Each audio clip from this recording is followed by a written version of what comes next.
I'm Michael. How's it going, Bob? Not too bad. How are you? I'm hanging in there. I'm doing okay. Okay, good. I should say that I'm Robert Wright of Blogging Heads TV, and in fact, this is the Wright Show. And you, I think, need little, if any, introduction, but I'll introduce you anyway. About 2.5 weeks ago, you became one of the most famous investigative journalists in the world. After you did some sleuthing on Jonah Lehrer and discovered that, first of all, he had fabricated at least one Bob Dylan quote, and also had told you kind of a whopper of a lie to conceal it. Yeah. And as a result, he left The New Yorker, possibly not entirely of his own volition. But now, in a rehabilitation that is rapid even by contemporary standards, he's been taken on by Wired, where he had worked before The New Yorker, I think. Mm-hmm. And so I wanted to talk to you about this whole thing. Sure. Yeah. I'm not sure. I mean, I don't know that he will be taken on by Wired again. I mean, there might be a contractual thing to be run out there. I mean, we'll see. But yeah, I mean, it would be a remarkably fast recovery by Jonah Lehrer if he were. I mean, this is barely 2 weeks later, and we're already talking about rehabilitation, and that's it's based solely on the one piece that I wrote, and the one piece that I wrote was based on one chapter in the book. I mean, I didn't actually dig deeper. I did after the fact. I did look a little more when people wondered. I mean, people had asked me, said, "Hey, is there other stuff there? Is there more to this?"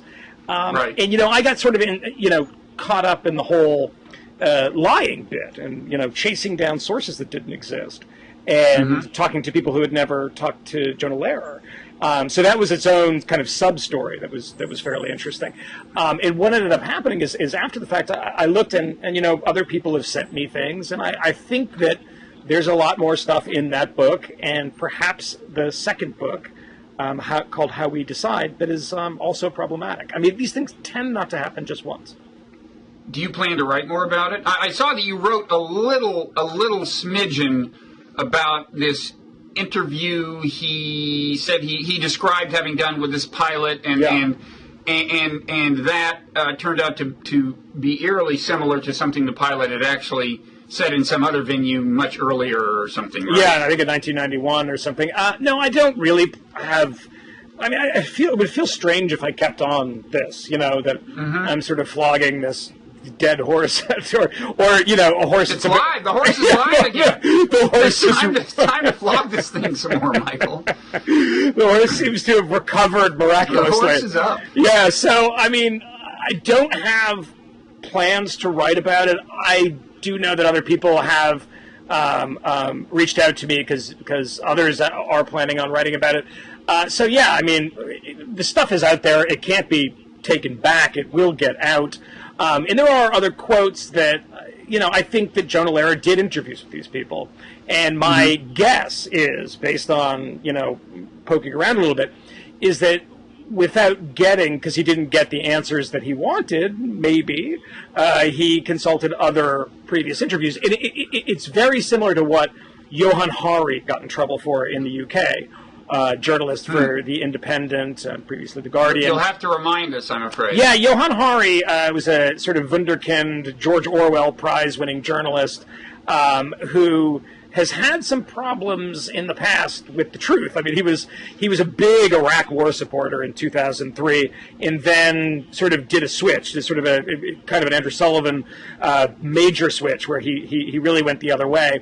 So there was a lot of people baying for his blood in 2003 because of his position on the war, and a lot of people paying for his blood when he switched.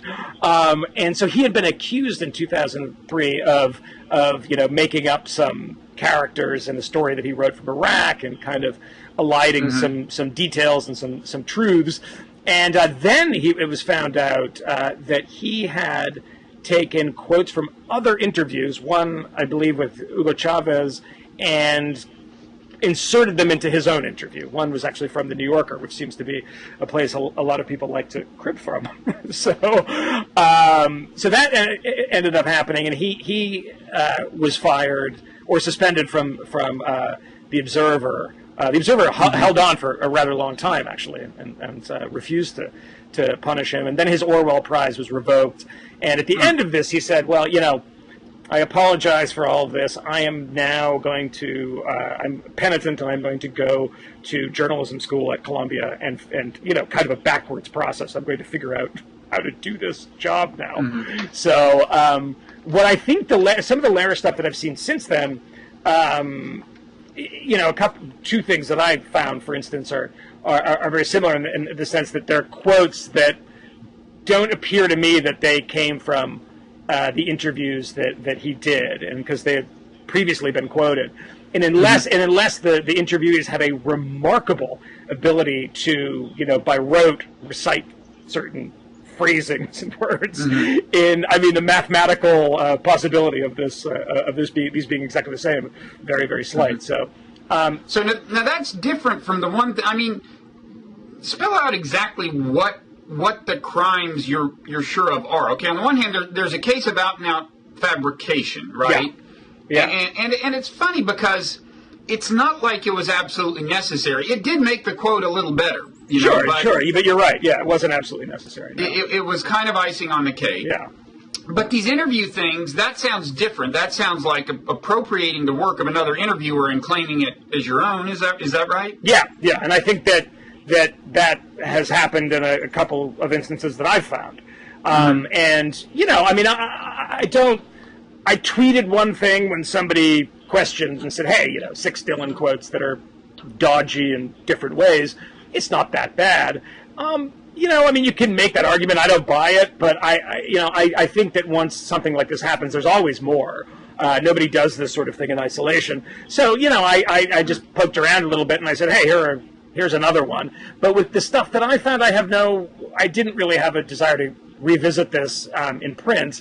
So I did send all that on to his publisher and said, here are some concerns with the other stuff. And, look, they've been very, very good about it, and Houghton Mifflin, and they react through the book, right? Yeah, well, they're going through it now, I think. That's the impression that I got, was that they were going through his work for them.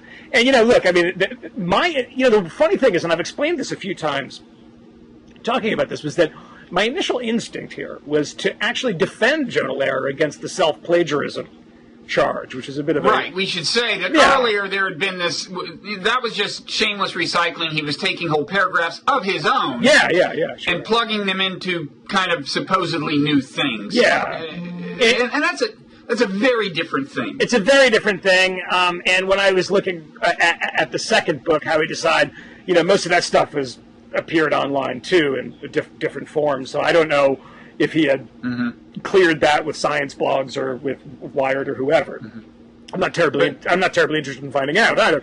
But that quote unquote crime interested me because a week prior to that story breaking, I had been in a sort of email exchange with 2 British journalists, both well-known, well-regarded, and widely published. And they said, oh, God, we do this sort of thing all the time. If you can get 2 people to pay for something, why not? And I said, oh, okay, well, there's a different sort of moral standard in British journalism and American journalism on this score. So I figured I'd write about that. And when, in doing so, I picked up his book, and that's when I thought it was a bit, I found, a few lines, and I think the premise of the chapter I thought was a bit off too. So, and it's because you're a Dylan fan that things started looking suspicious. Yeah. I am, and I'm one of those types that has bootlegs and outtakes, and when those bootleg series records come out, they don't interest me because I've had them for 20 years. So, I'm interested in that sort of thing, and there are a couple of things that didn't sort of sit right. But what happens when you look at all this stuff in its entirety is the unnecessary clauses and sentences that are tacked on to quotes. Just a really kind of foul way of taking one sort of quote, wrenching it from context. I wrote about this quote regarding Marianne Faithfull, which Jonah Lehrer presents as something that most definitely is not. It all adds up to this kind of corner cutting to make a sharp little point. And, Right. it's I don't know, is it the Gladwell thing? I mean, I haven't read a lot of those books. I mean, I've read the essays. Well, people have all these theories, Yeah. Felix Yeah. Salmon said, it's the culture of Ted, and it's the culture, Yeah. I just think there have always been people who, there's two theories. Yeah. It's always tempting to cut corners, first of all, and if you start doing it and get away with it, it can be a slippery slope. Yeah. And then the second scenario is there are people who are dishonest to the core. And, and I should say that I think everyone, is inclined towards a certain amount of dishonesty unless they very self-consciously fight it off all the time. Sure. But at the same time, there are these people. I mean, Stephen Glass, whom I knew slightly at the New Republic, who are just, pathological. I mean, Glass in Glass's case, yeah. So I mean, I don't know why we're looking for something in the contemporary culture that would explain something like this. This has always happened. It's happened in the slippery slope fashion, and it's happened in the fundamental character problem fashion. And it's no. I think that's right. And I can't. I was talking to somebody about this the other day, and you talk about this so long you repeat yourself. So I apologize if I'm repeating myself here. Well, don't worry, it wasn't me you were talking to. But it's somebody asked me and said, why do people do this, in this day and age? And I said the same thing. I said, God, it's so. Had this been 40 years ago, chasing down these Dylan quotes, would have been enormously difficult. Right. But I think that sort of misses the point in a lot of ways, and I've thought about this a little more. It is the comparison of, why do people still do heroin when they see their friends dying next to them, when they see what happens when people abuse drugs? I mean, it's an amazing thing is that why do people do it when they know it's easier to get caught? Well, it's beyond that. It's beyond the thing, well, I think I can get away with this. And I've tried to, because it's a question everybody wants to ask me, in the week after this, when people were asking me questions about it, the one that nobody asked me, incidentally, was, do you think he deserves a second chance? Nobody asked me that. We're going to get to that. Yeah, and everybody asked me, why? And, I said, look, I can't psychoanalyze the guy. The only thing I can do is do what I know how to do, which is look at this material and say, where did it come from? I mean, is this an accurate representation of what Bob Dylan... I mean, look, it happened again just the other day. Some blogger sent me a link of a piece that he had written, a short little blog post, about Teller, the silent half of Penn and Teller. And there's a chapter or a bit in Imagine about Penn and Teller. And Teller looked at the chapter and said, I never said this. Not only did I not say it, this is not what I mean. And, it's funny to be making up quotes from the guy who never speaks. It's happened again. Sources have been known to deny things they actually said, but this Sure. may well not be one of those. But absolutely, there is a point where, Occam's razor here. So for Jonah Lehrer, it doesn't. It looks like this was a little more systematic. Did you see these other? I think I've seen two other accounts come out of people recounting their earlier experiences with Lehrer. In one case, it was a scientist, kind of popularizer maybe, who had been edited by Lehrer at, I believe, Scientific American. Yes. And then there was another one where someone, I think, emailed Jonah Lehrer about something that seemed wrong in a piece. Did you read some of these accounts? I think that was Seth Newcomb that wrote that. Yeah, that's correct. Yeah, that's correct. Yeah, I read those. Yeah, people have been sending them to me here and there. Those to me were interesting because certainly in one case and maybe in the other, Lehrer followed up. Lehrer replied with something that seems to have been a fabrication of the sort that he gave you.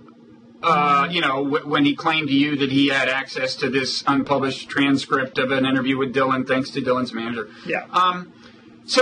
Did you see in those accounts kind of a confirmation of the pattern that you yourself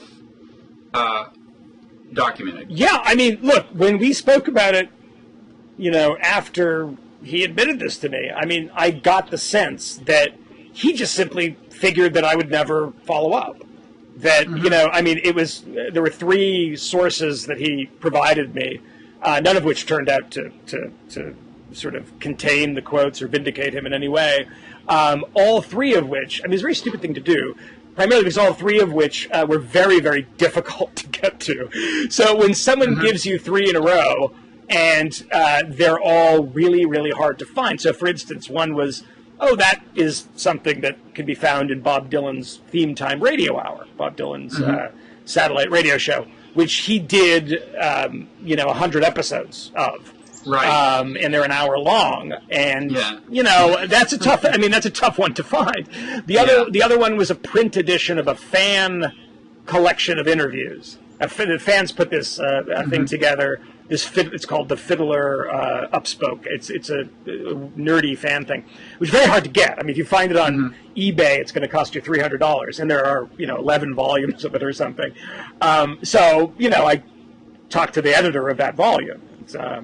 And he said that interview doesn't exist, and then the final one was Rosen, and what Larry, Rosen being Dylan's manager. Exactly. Where he said, well, Dylan's manager gave me access to this unpublished interview. Exactly. Yeah, it should be that's Jeff Rosen, who's Dylan's manager, and is not as reclusive as Bob Dylan, but is not the easiest man to get a hold of. But was very, very nice and very generous with his time.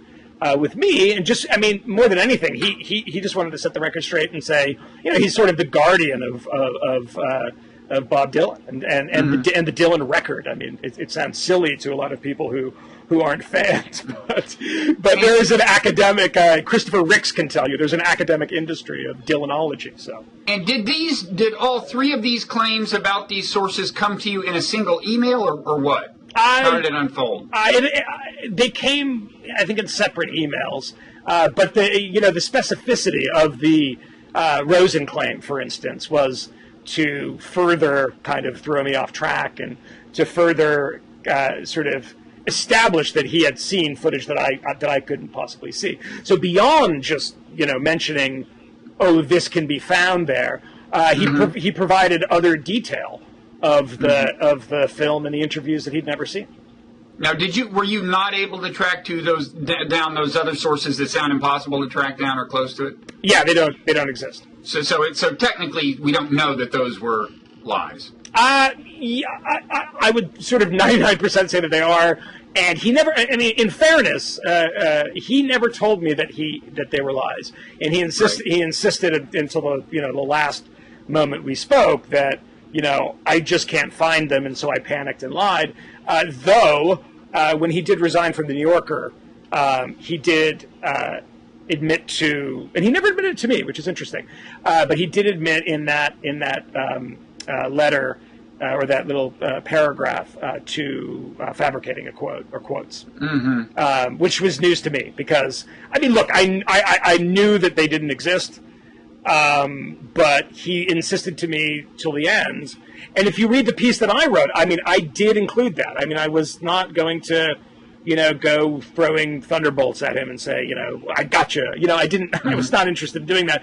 And in my account that I wrote for Tablet, I included all that. I said he claims that they exist and he claims that they're real, but I can't find them. So I was just kind of presenting what I knew at that point. And which to you is more an indictment of his character, the journalistic sins or the lying to you? Well, I mean, it's hard to say because there are two things. The lying was the only time when he admitted this to me that I actually lost it on the phone. I was very, very patient with Lehrer. I was, very patient throughout the whole process. I mean, when you're writing a piece like this about somebody and their career, and their career it can be sort of negatively impacted, you want to be very careful about the whole thing. So I was sort of calm until he admitted that he lied to me. And, look, I used to be the managing editor at Vice magazine, and I've been freelance for about 4 months now. And I lost it then because you're one journalist lying to a fellow journalist. What was losing it? What was losing it like? What did you say? Oh, it's really, this is actually something I haven't mentioned, but a friend of mine, who's a television producer, apparently walked by me when I was having this conversation on Flatbush Avenue in dialed Brooklyn. 911? Well, he thought I was talking to my wife because I was that bad, huh? He walked by me and he sent me an email the other day, and he said, I don't. This is kind of weird, but he had heard me say, "Stop fucking lying to me." and I think he thought I was like, that's just another conversation. Well, right? I mean, that does happen, but it's in sort of dulcet tones. But I was really mad because it's a waste of my time. I mean, I spent 3 weeks on this, chasing down, you get kind of obsessed. You're like, is he telling me the truth? I really want to know if I am, off base on this. If I'm off base, I'm perfectly willing to admit it and even write a story about it. But, the whole time, I'm essentially losing money. So this was a case where it wasn't like you had this phone call and he had come into the phone call realizing he had to fess up. It was like a Perry Mason moment where the witness breaks down and admits the crime right there. Well, it was he had gotten word that I had gotten in touch with Bob Dylan's manager. I hadn't obviously told him this. I was doing all that separately, and he was still telling me lies about his contact with Jeff Rosen, Dylan's manager. But it had gotten back to his agent, who shares an agent with Bob Dylan. So he said, "I know that you've been talking to them." And he wanted to come clean, sort of come clean, not really come clean, but come clean and say that he had never been to Dylan, the Bob Dylan office in New York City. There is an office where all the business is run out of, and he had never been there. He had never. He had told me that Jeff Rosen had read the chapter and approved of it and said that this is fine. Jeff Rosen had never read the book. All of this was untrue.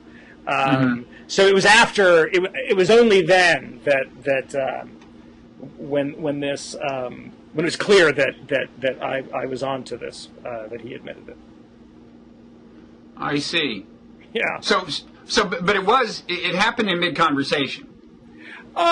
Yeah, I mean, he called and wanted to talk, and look, I mean, we talked quite a bit over those 3 weeks, and at the end, I mean, that last conversation was like, in a way, it was like, yelling at a girlfriend or something. I mean, you're just like, why have you been lying to me when I caught you cheating or something? Because we'd had this, I went back and forth of believing him. I mean, the whole time I was very skeptical of a lot of these claims because they just didn't add up.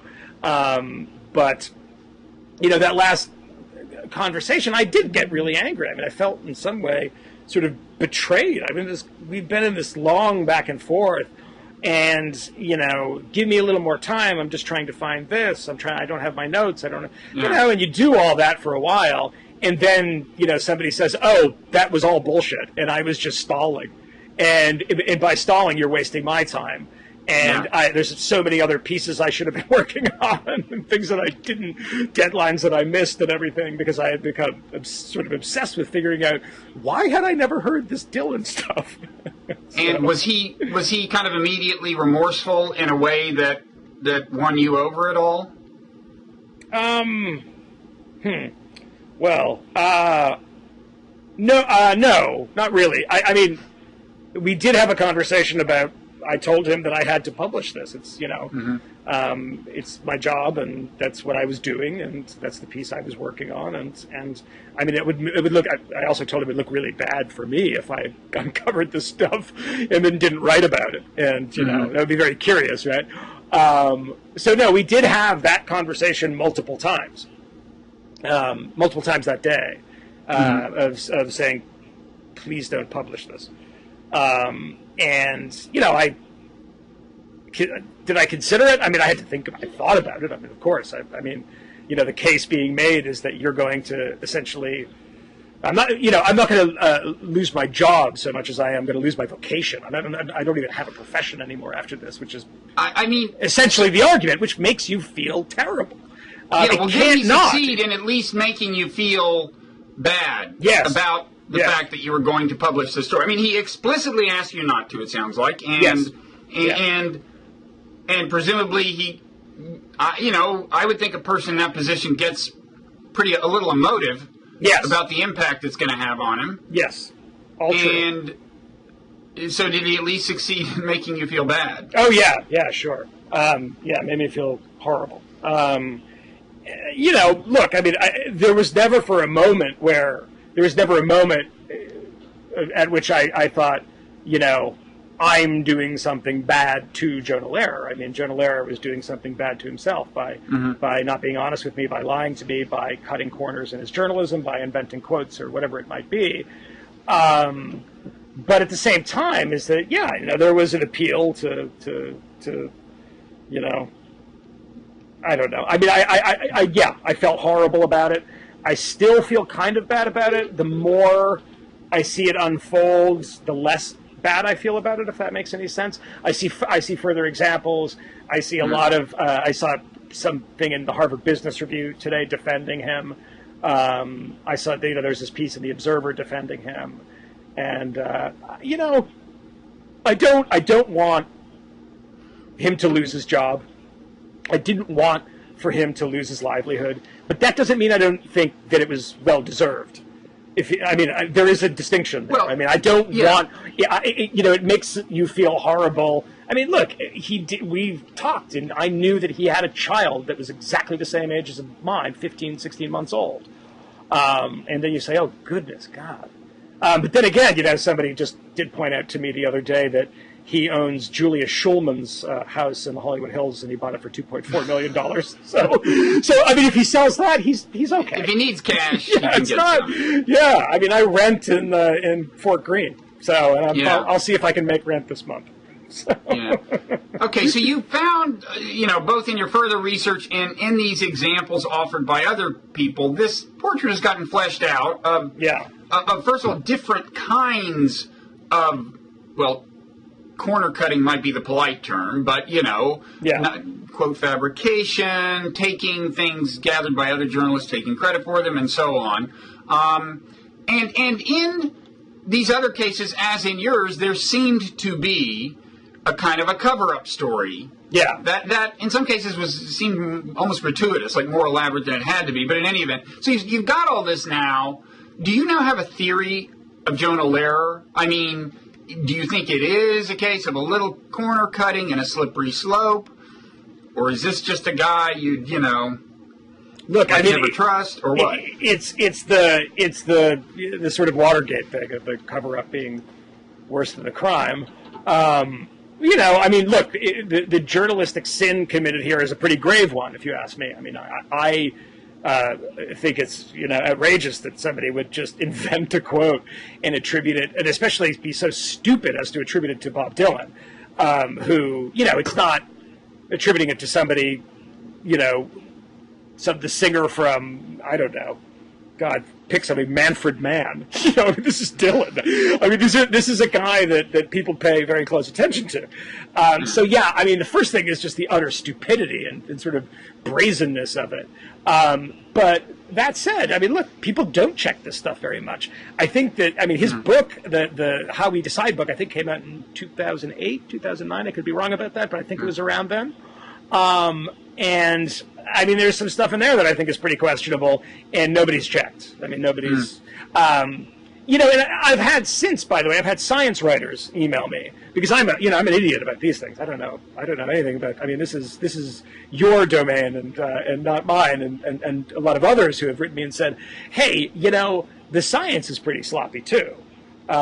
Whether or not he's cribbing it or that was what the academic said who had written for him at Scientific American. I will say in his defense that academics sometimes have an unrealistic expectation of how exquisitely faithful you can be to the granular reality.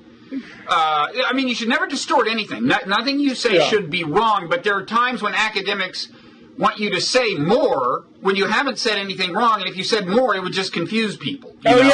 Sure. So, no, I think that the piling on in this and the Schadenfreude, which is coming from both scientists and journalists that in some way were jealous of Jonah Lehrer's success. I mean, I felt even weird and a bit creepy just mentioning his house. But I mean, I'm trying to be joking about it, but I don't want to feel in any way. I mean, I don't envy his success, and I don't begrudge him his success. I mean, I do if he did it dishonestly. I mean, obviously, but there was a lot of piling on, I think, from scientists who are like, I'm not capable of popularizing this stuff, and so therefore I will be, a tenured professor at Boise State, making a reasonable living and not living in the Hollywood Hills.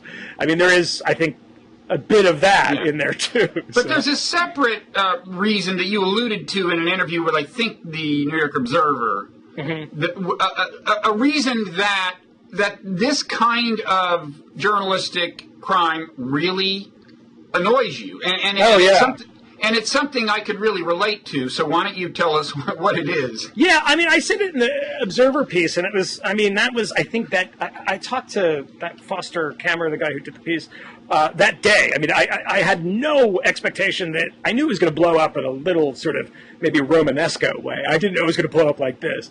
And so I was a bit shell-shocked by it. And when I was talking to him, I mean, that was my first instinct, and it is my first instinct, is that I find writing difficult. The act of writing is probably slightly less difficult than the act of plunking oneself down in front of the computer to write, which is it takes a lot of motivation for a lot of people, myself included. I've been into pieces that I have been commissioned to do, and they haven't turned out, or they haven't gone in the way that I thought that they were going to go. And I haven't backwards, and I promise this, I haven't sort of reverse engineered them and said, well, let me see if I can sort of cut and paste to make this sort of spectacular piece that I was hoping it would be. You get a lot of failures in journalism and in writing, and I also think that it frustrates me when I stay up till 3 a.m. and I'm trying to engineer Adderall in my basement out of baking soda and whatever's around. Yeah, if you manage that, send me some. Yeah, I can't. I mean, I'm trying, how do I finish this? How do I do this? It's not, in that feeling, which is a feeling that I've had, not just a few times in my life, is something that when you are, cutting. There's a few examples of this in the second book, I think, that, or maybe, I think it's the second book of Lehrer's, where you see blog posts being plucked out of their, 600,000 word, 1,200 word blog posts, and then just really padded out to a chapter. And maybe that's where the sort of little extra lines come and quotes and the rest of it. But, I just don't think myself, I just don't think I'd do that. I think Dave Weigel, my friend and former coworker, who seems not to have trouble writing. No, oh my God, I want to throttle him just because I'm sorry, and he's the guy I'm envious of, because Dave is not only a very fast writer, but he's a very good and clean and fluid writer, and that's what I really envy. But Dave made this point, I think, during that day when the story kind of took off on Twitter, when people were saying, 31 years old, meteoric rise, and this is what people do. And I can't remember the phrasing of it, but Dave basically said, no, that's not what people do. I didn't do that. None of my friends do that. And as far as I know, that's the case of the people that I've always worked with and my friends and comrades, is that, it is actually quite rare to do something like this. Yeah. I mean, I will say at the same time that there is corner cutting. It's a constant temptation not to do it. Sure. And the truth is, if people outside of journalism saw how the sausage is made, although I think a lot of them suspect that the sausage is not always made to the highest standards, they might find it kind of a nasty sight. Although I actually think things are better by virtue of the transparency on the internet. I think in the old days, purely magazine journalism, it was easier to get away with stuff. But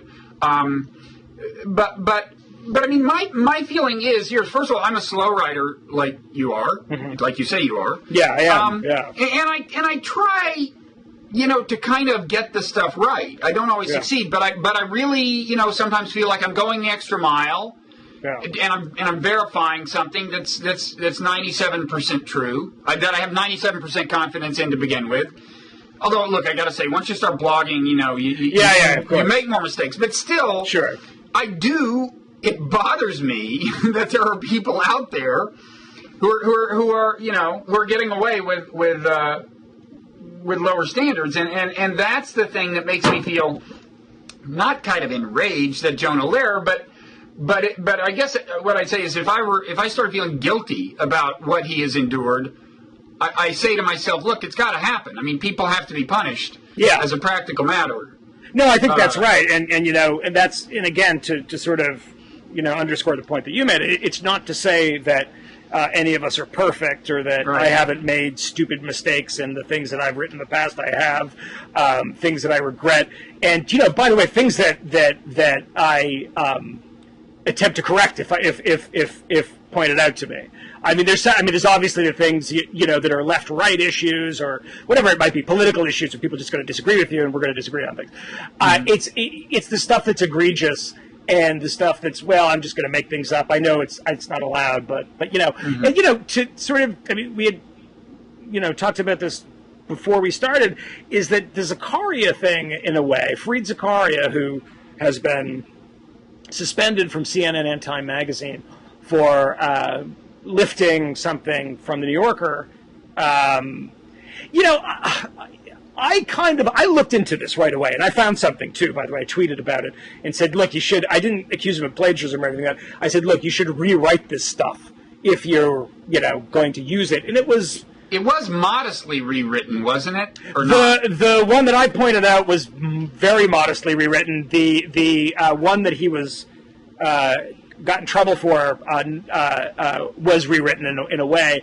But the more I looked into it, by the way, I think that the speculation about Zakaria having, assistants help him out with this stuff, I think it actually is probably true. It makes sense. If you look at the post-American world, and I think that, by the way, there's a lot of attack on Zakaria because of people just don't like him, they don't like his success, they don't like his politics, as is always the case.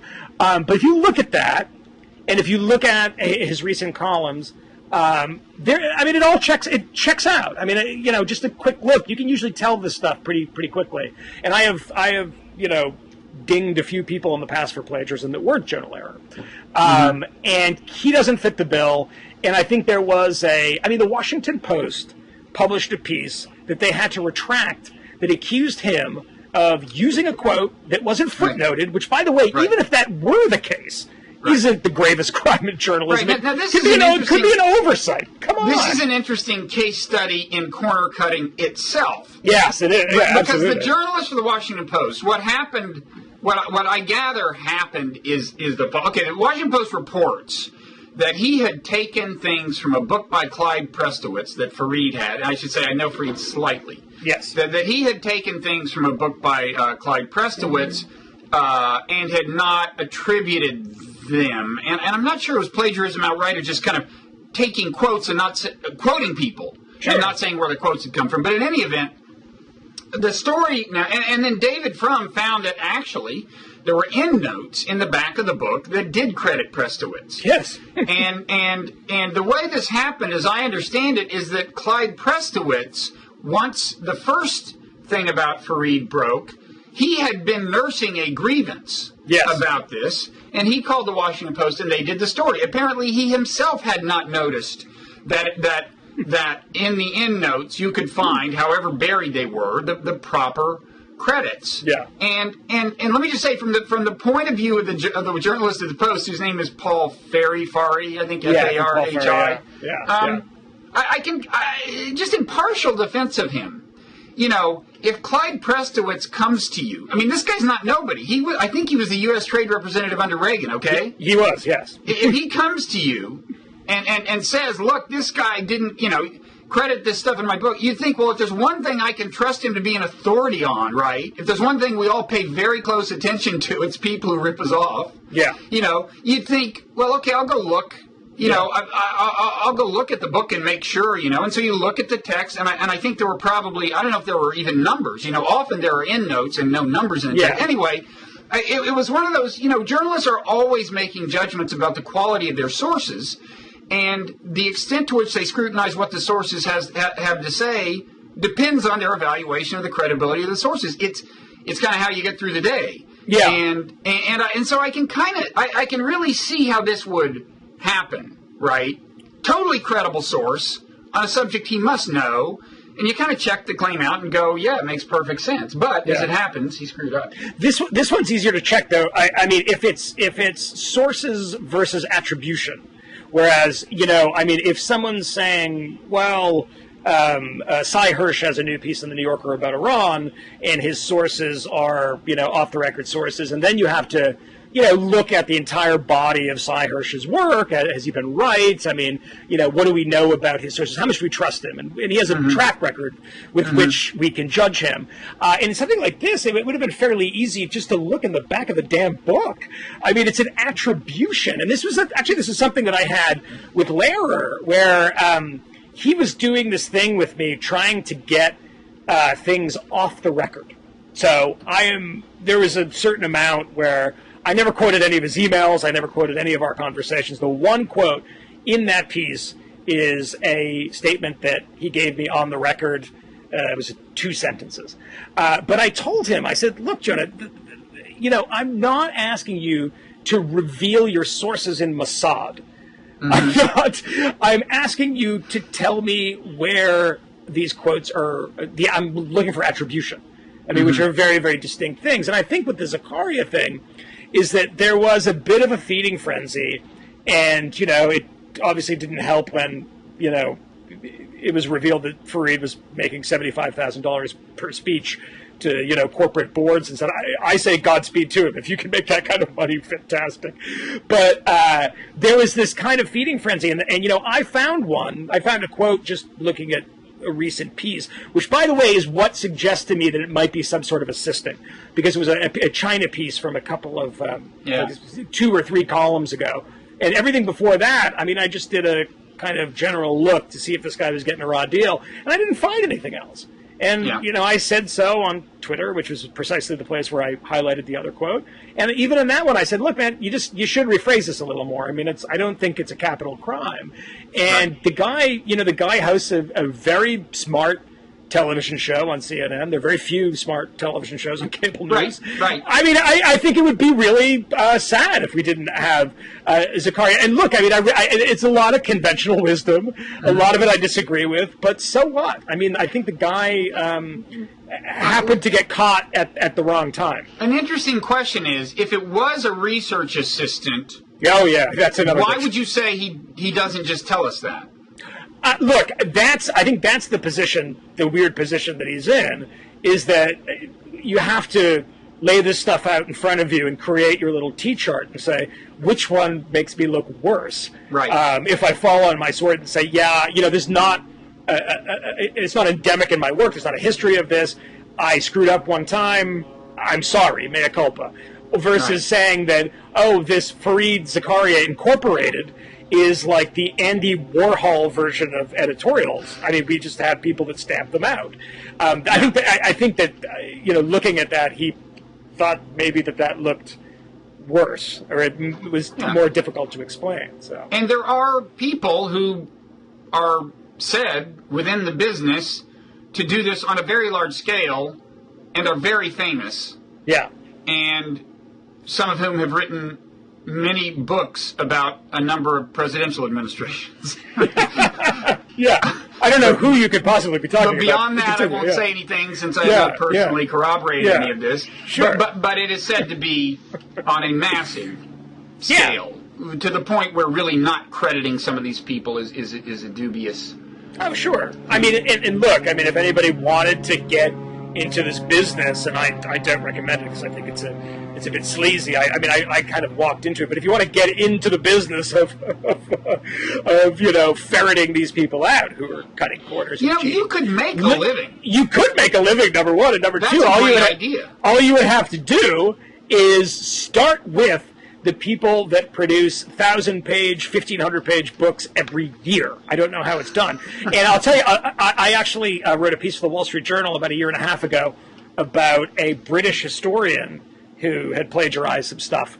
And by the way, nobody cared because nobody had heard of the guy. Who was that? A guy named Dominic Sandbrook. And after the Jonah Lehrer thing broke, this piece had been mentioned.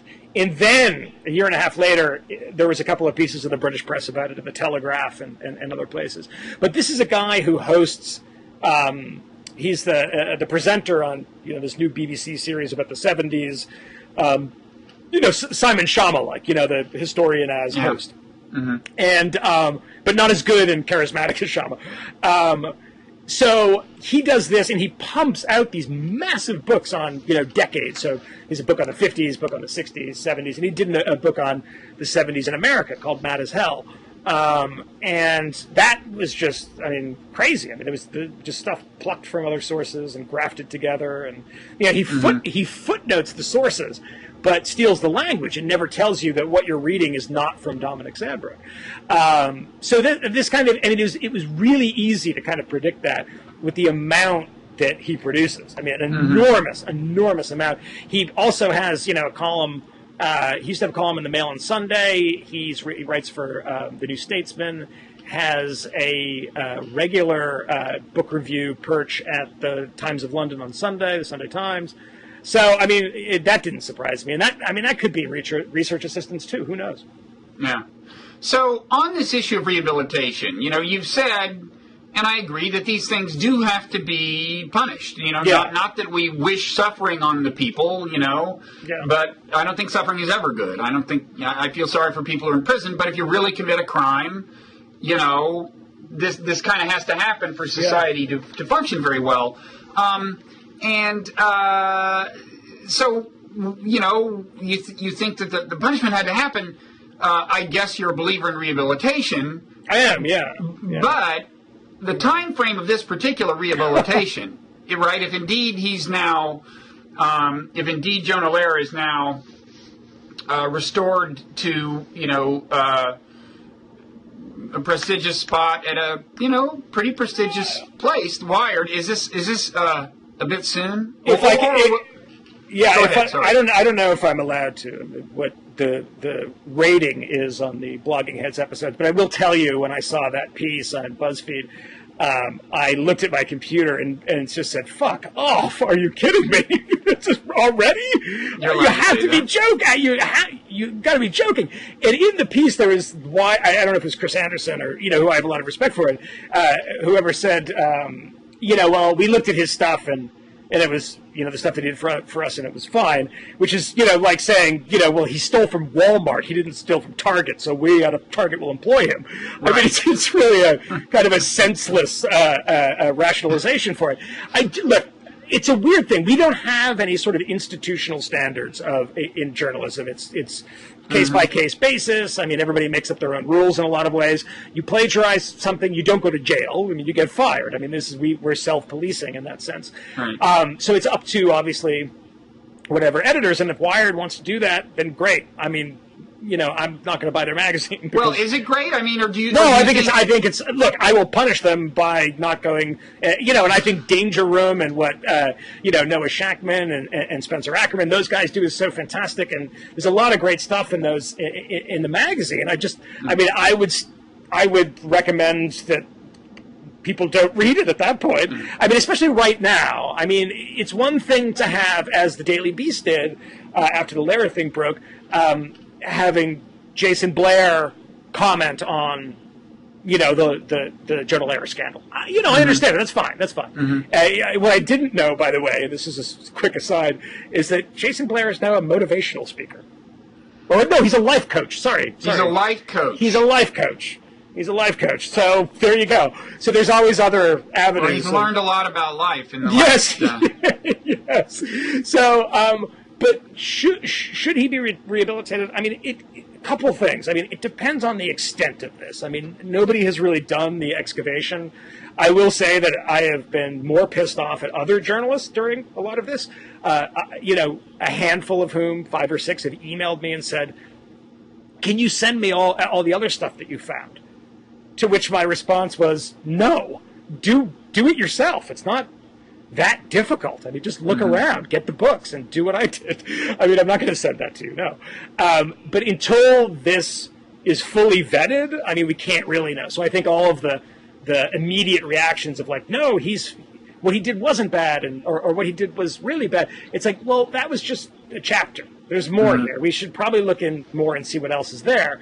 That said, is that, I don't know. I mean, to rehabilitate somebody who did something like this, I think that even if Fareed Zakaria if we had found that he'd done this 4 or 5 times, but not so much over the history of the span of his career, I would say, yeah, absolutely. I mean, he's a smart guy, and he's a good journalist, and I enjoy watching him on television and the rest of it. I don't think that is that damaging.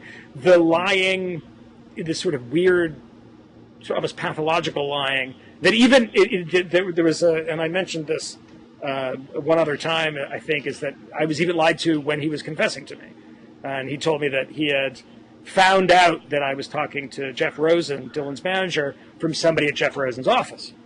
And I said, that's not true, and he admitted later that wasn't true. So, I mean, he was lying to me up until that moment. So, I don't know, there's something deeper here, I think. And that was like a gratuitous lie, right? I mean, totally unnecessary. He wasn't using that to get out of a tight spot. No, it was completely unnecessary. And I had a little freak out when I was having my freak out, when I was yelling and saying, God, why are you doing this to me? I said, you're lying to me as you're confessing. You just told me that Jeff Rosen's assistant had informed you that I had made contact. And Jeff doesn't really have an assistant. It's a long story, but it wasn't true, and he admitted that it wasn't true. So, I mean, the Fareed thing is, I think, 1 degree, which I don't think is a very serious degree at all. And then there's the Stephen Glass thing, which is just insane. I mean, it's going so far as to set up fake websites for companies called Juked by Chronics. I mean, good God. Right. I mean, that was, crazy. He was an interesting case. Yeah. I knew him slightly. I was kind of half gone at the New Republic at this point, but I would go into the office sometimes and had encounters. He was an interesting case. And he was a fact checker, right? He started as a fact checker. He probably started as that, because he was basically intern level when he started. But, an astute editor would have caught him long before. Mike Kinsley was saying, who was no longer the editor. Yeah. And was no longer empowered to do anything. Was Charles Lane at that point? Was it Charles Lane? Actually, I think a lot of it happened under Michael Kelly. Yes. Yeah. And then Chuck Lane replaced Michael as editor, if I'm recalling this correctly, and took the thing seriously in pretty short order. Yeah. And sniffed the whole thing out. Yeah. I mean, look, the interesting thing to think about it in this sense is that, the long-term effect that it has on a magazine or an institution. And the Jason Blair scandal had very little effect on the New York Times, ultimately. I think this will have very little effect on the New Yorker. I think the declining fortunes and circulation of the New Republic was something that happened long after the fact and was kind of inevitable for a number of reasons anyway. But it is the interesting thing is that, you have to come out and do this thing almost by rote when you're the editor and say, we apologize, and the lack of the violations of trust and all this stuff. Fair enough, fantastic. But it never really, I think people are sensible enough to realize that, it's not Houghton Mifflin's fault as such. I mean, they should have fact-checked this thing much more than they did. But it doesn't impugn the work of everybody else who's published it. Mifflin, and that's why I think Wired is taking a risk. They're not victims of this. They're embracing it. I mean, in a certain sense. I don't want to overstate it. Yeah. But they didn't suddenly discover that they had this in their midst. Yeah. So I don't. Look, the thing that irritates me about it in one sense is that, as I said before, Wired can do whatever the hell they want to do. That's fine. They might not be getting my money, but look, what annoys me about it is that I see on blogs people that I've discovered through Twitter, people who have forwarded pieces onto me from young journalists. I see a lot of really, really smart young people out there that are doing really good work and probably wouldn't fuck it up if given the opportunity and given all that money. And that, I mean, it's not as if, this is a guy that was trying to scrape by. I mean, trying to, cobble together a living or something. I mean, I don't know what one makes as a staff writer at the New Yorker, but I assume it's a lot of money. I'm just going to guess. All this stuff has changed so much at all these places. I think there's kind of no telling really. But I don't know. But I know that he was doing well. There are called staff writer there, I think, who were basically being paid by the piece. That was true at one point. Yeah, sure.